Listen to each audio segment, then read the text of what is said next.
આકાશવાણી સમાચાર રૂપલ જાની વાંચે છે. મુખ્ય સમાચાર. પ્રધાનમંત્રી નરેન્દ્ર મોદીએ વિશ્વાસ વ્યક્ત કર્યો છે કે 18મી લોકસભા દેશને આગામી દશકામાં લઈ જવામાં મહત્વપૂર્ણ ભૂમિકા નિભાવશે. દેશભરમાં જૂનથી ઓક્ટોબર 2020 સુધીમાં લોક અદાલતના માધ્યમથી 2,51,000 કેસોના નિરાકરણના પગલે 1,409 કરોડ રૂપિયાનું સમાધાન થયું છે. સર્વોચ્ચ અદાલતે ગુજરાત સહિત દિલ્હી, મહારાષ્ટ્ર અને આસામની સરકારોને કોવિડ-19ની વર્તમાન સ્થિતિનો અને સંક્રમણને અટકાવવા લીધેલા પગલાં અંગેનો અહેવાલ સુપ્રત કરવા જણાવ્યું છે.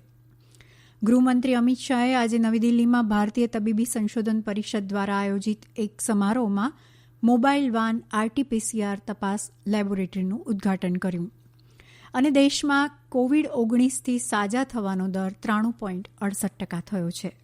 સમાચાર વિગતવાર. પ્રધાનમંત્રી નરેન્દ્ર મોદીએ વિશ્વાસ વ્યક્ત કર્યો છે કે 18મી લોકસભા દેશને આગામી દશકામાં લઈ જવામાં મહત્વપૂર્ણ ભૂમિકા નિભાવશે. તેમણે કહ્યું કે નવી લોકસભાના સત્ર દરમિયાન ઐતિહાસિક નિર્ણય લેવામાં આવ્યા છે. આજે દિલ્હીમાં બીડી માર્ગ ઉપર સાંસદો માટે બનાવેલા ફ્લેટનું વિડીયોના માધ્યમથી ઉદ્ઘાટન કરતા તેમણે કહ્યું કે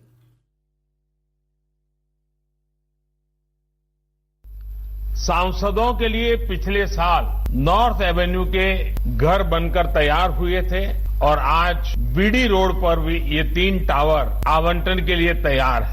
दिल्ली में सांसदों के लिए भवनों की दिक्कत बरसों से रही है. दशकों से चली आ रही समस्याएं टालने से नहीं, उनका समाधान खोजने से समाप्त होती. सिर्फ सांसदों के निवास ही नहीं, बल्कि यहां दिल्ली में ऐसे अनेकों प्रोजेक्ट्स थे जो कई वर्षों से अधूरे थे, लटके पड़े थे.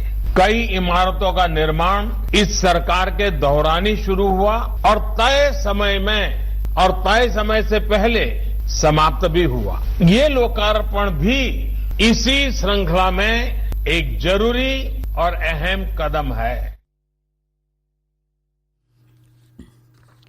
આ ફ્લેટમાં સંકુલમાં વરસાદી જળના સંગ્રહની વ્યવસ્થા કરાઈ છે. એવી જ રીતે ઓછી વીજળી વાપરતા એસી, એલઈડી લાઇટ, ફ્લાય એશમાંથી બનાવેલી ઈંટો, ફ્લેટની છત ઉપર સોલર પેનલ જેવી સુવિધા ઉપલબ્ધ કરાવવામાં આવી છે.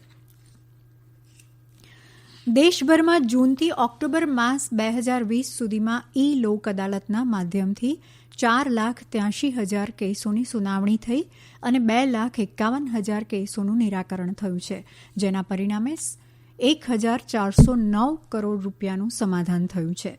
ઉલ્લેખનીય છે કે દેશના 15 રાજ્યોમાં આ વર્ષે જૂનથી ઓક્ટોબર વચ્ચેના સમયગાળામાં 2,51,000 કેસના સમાધાન માટે 27 લોક અદાલતોનું આયોજન કરાયું હતું. આ દરમિયાન અંદાજે 12,886થી વધુ કેસને પતાવવામાં આવ્યા હતા. લોક અદાલતના માધ્યમથી 107 કરોડ 4 લાખ રૂપિયાની રકમનું સમાધાન કરાયું હતું. કોવિડ-19 અને સાર્વજનિક આરોગ્ય દિશાનિર્દેશ વચ્ચે આ લોક અદાલતો યોજાઈ હતી. કાનૂની સેવા સત્તામંડળ દ્વારા યોજાતી લોક અદાલતો રાજ્યોની સાથે રાષ્ટ્રીય સ્તર પર વૈકલ્પિક વિવાદ સમાધાન આપવાનું માધ્યમ છે, જેમાં અદાલતમાં વિવાદ અગાઉ સમાધાનનો વિકલ્પ અપાય છે અને પડતર કેસોનું વગર ખર્ચે સૌહાર્દપૂર્ણ વાતાવરણમાં નિરાકરણ આવે છે. સર્વોચ્ચ અદાલતે ગુજરાત સહિત દિલ્હી, મહારાષ્ટ્ર અને આસામની સરકારોને પોતાના રાજ્યોની કોવિડ-19ની વર્તમાન સ્થિતિ તેમજ આવનારા મહિનાઓમાં વધતા સંક્રમણને અટકાવવા લીધેલા પગલાં અને આગોતરી તૈયારીઓ અંગેનો અહેવાલ અદાલતને સુપ્રત કરવા જણાવ્યું છે. ન્યાયમૂર્તિ અશોક ભૂષણની અધ્યક્ષતાવાળી પીઠે આ રાજ્યોમાં કોવિડ-19ની વણસતી જતી પરિસ્થિતિ અંગે ચિંતા વ્યક્ત કરી છે. અદાલતે જણાવ્યું હતું કે ગુજરાત, દિલ્હી અને મહારાષ્ટ્રમાં નવેમ્બર માસમાં કોવિડ-19ના કેસમાં વધારો થયો છે. ખંડપીઠ દ્વારા કોવિડ-19 મહામારી દરમિયાન અવ્યવસ્થા અને મૃતદેહોની અદલાબદલી જેવા મુદ્દે કરાયેલી સુઓમોટો અરજી પર સુનાવણી થઈ હતી. આ કેસમાં વધુ સુનાવણી શુક્રવારે યોજાશે. આ સમાચાર આપ આકાશવાણી પરથી સાંભળી રહ્યા છો. વધુ સમાચાર કોરોના અંગેના આ સંદેશ બાદ.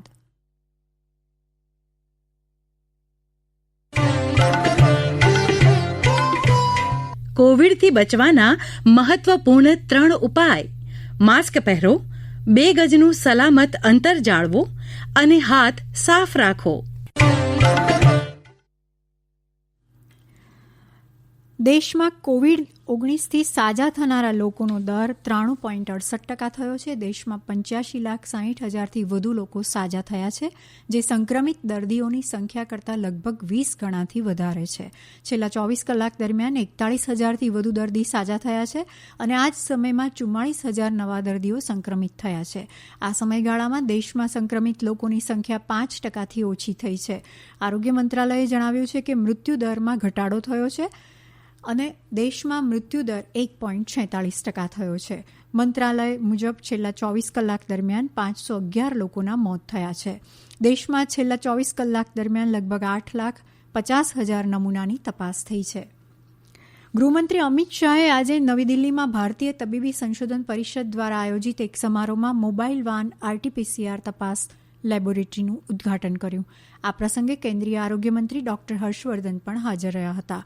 આ અતિ આધુનિક મોબાઈલ વાન તપાસ પ્રયોગશાળામાં પ્રતિદિન કોવિડના 3,000 નમૂનાનું પરીક્ષણ થઈ શકશે તથા 6 કલાકમાં પરીક્ષણના પરિણામ મળી શકશે. આ પ્રકારની પ્રથમ મોબાઈલ પરીક્ષણ પ્રયોગશાળા વાન રાષ્ટ્રીય રાજધાની દિલ્હીની આઝાદપુર ફળ અને શાકભાજીના જથ્થાબંધ વેચાણ કેન્દ્રમાં તૈનાત કરાશે.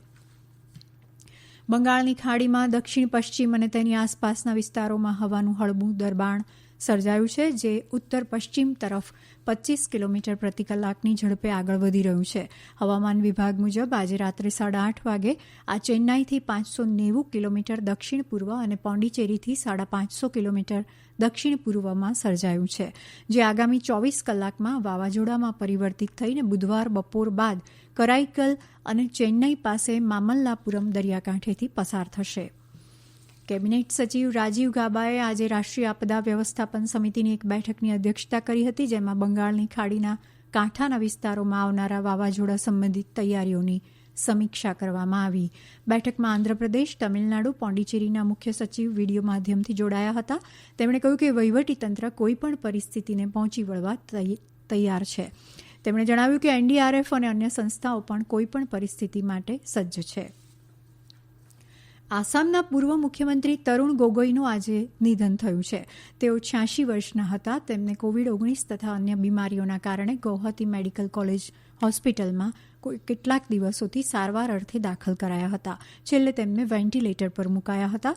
1934માં જન્મેલા તરુણ ગોગોઈએ 2001થી 2016 વચ્ચે આસામના મુખ્યમંત્રી તરીકે કાર્યભાર સંભાળ્યો હતો. તેઓ લાંબા સમયગાળા દરમિયાન રાજ્યના મુખ્યમંત્રી પદ પર રહ્યા હતા. રાષ્ટ્રપતિ રામનાથ કોવિંદ અને પ્રધાનમંત્રી નરેન્દ્ર મોદીએ આસામના પૂર્વ મુખ્યમંત્રી તરુણ ગોગોઈના નિધન પર શોક વ્યક્ત કર્યો છે. એક સંદેશમાં શ્રી કોવિંદે જણાવ્યું કે દેશને એક રાજકીય અને વહીવટી નિપુણતા અને અનુભવ ધરાવતા પીઢ નેતાની ખોટ પડી છે. તેમણે કહ્યું કે તરુણ ગોગોઈનો લાંબો કાર્યકાળ આસામમાં ક્રાંતિકારી પરિવર્તનનો સમય હતો. પ્રધાનમંત્રીએ પોતાના સંદેશમાં જણાવ્યું કે તરુણ ગોગોઈ એક લોકપ્રિય નેતા અને પીઢ પ્રશાસક હતા, જેમને કેન્દ્ર અને આસામ સરકારમાં વર્ષોનો રાજકીય અનુભવ હતો. કોંગ્રેસ નેતા રાહુલ ગાંધીએ કહ્યું કે તરુણ ગોગોઈએ આસામના તમામ લોકો અને સમુદાયોને એક કરવા પોતાનું જીવન સમર્પિત કર્યું હતું.